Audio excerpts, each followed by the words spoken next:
Hello and welcome. It's time to hear what's on my mind on this episode of the Trisha's 2 Cents Podcast. I'm your host, Trisha.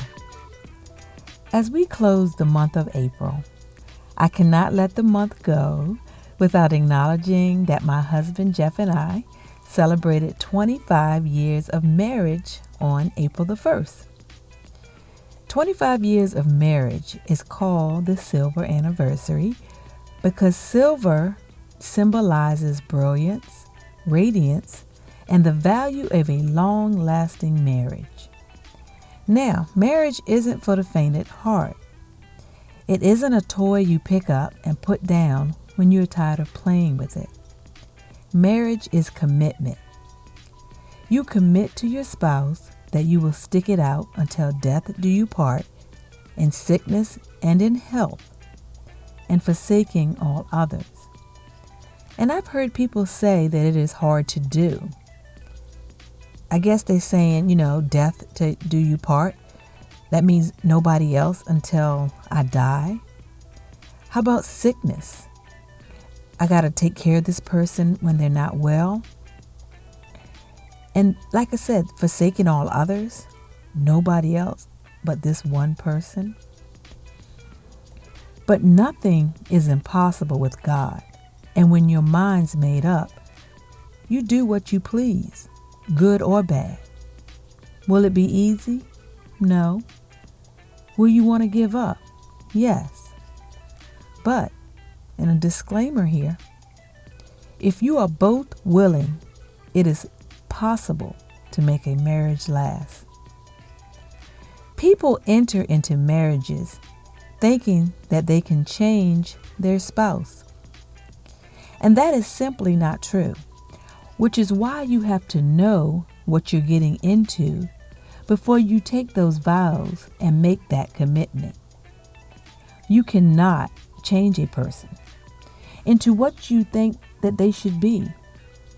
They are who they are, and if you don't think you can deal with them and their ways, that is what needs to be addressed before the marriage, not afterwards. It's too late then. People plan for the wedding and not the marriage.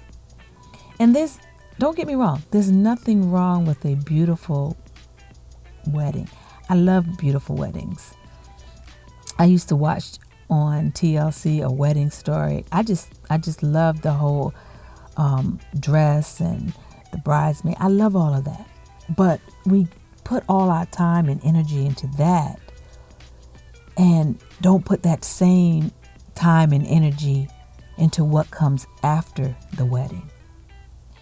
The vows at the wedding take very little time, but are the most important part of the ceremony. Some people have a holy ceremony where they are wed before God, and others have a civil ceremony where they're wed before the law. Those who wed before God, like me and Jeff, not only made a vow to each other, but to God. In Ecclesiastes 5:4, it says it's better not to make a vow than to make one and not fulfill it. Jeff and I counsel couples because we do not want them to make the same mistakes we have made. And we also do it because a lot of times, a lot of people don't see themselves in other people. We are very transparent about what we have experienced in hopes that our transparency will lead to more couples helping each other. And in the age of social media, we see more of people's lives than we used to. Before, we didn't know everyone's ins and outs and, their every move and everything they eat. But every couple looks like they're in the perfect marriage. But the reality is, no two people from two different families with two different personalities will be in sync 100% of the time. Just like we're striving to be perfect Christians, We strive to have perfect marriages, but we will always come short of perfection because we are flawed human beings. So if you are married, I encourage you to keep trying, but as long as you're not in any danger. And if you're single, don't get married just to get married because people are saying that, oh, when are you going to get married? You're getting old, or you should have been married by now. Don't do it just to please someone else. Get married because it is the right time and the right person for you.